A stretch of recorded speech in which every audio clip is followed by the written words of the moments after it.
Agricultural और FED से federation, but बीच में कोऑपरेटिव मार्केटिंग भी आता है, ठीक है।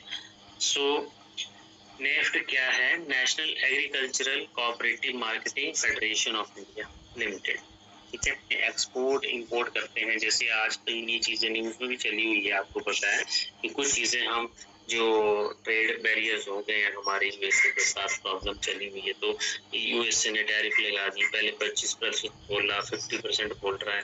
तो बोलने का मतलब ये है कि जो एक्सपोर्ट इंपोर्ट है उसको कौन देख रहा है? एग्रीकल्चर कमोडिटीज, जो हमारे एग्रीकल्चरल प्रोडक्ट्स जो एक्सपोर्ट इंपोर्ट होते हैं उसकी एक फाइनेंशियल मतलब एक तरह से रेगुलेटिंग बॉडी है, ठीक है।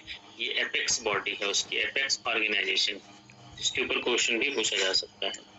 पहले तो फुल फॉर्म याद रखिए, and it is the apex cooperative organisation. कल मैंने कोऑपरेटिव कंपनी बताई थी इंडिया की सबसे बड़ी, याद है किसी को? लेवल पे सबसे बड़ी कंपनी इंडिया की, जहाँ पे सबसे बड़ी अपेक्स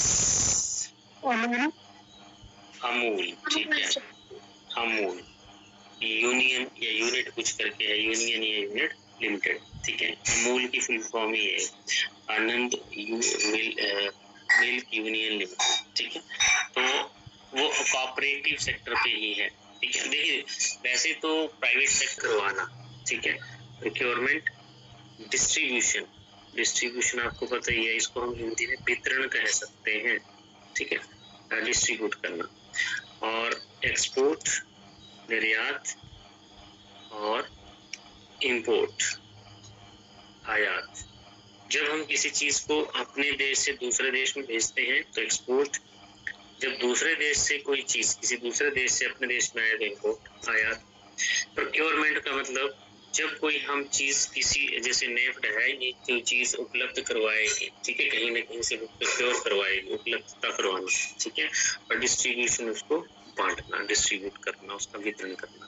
तो ये जो प्रोक्योरमेंट, डिस्ट्रीब्यूशन, एक्सपोर्ट, इंपोर्ट का जो काम है, ठीक है, एग्रीकल्चरल कमोडिटीज का, कृषि जो उत्पाद है उसके, वो कौन देखता है इंडिया में?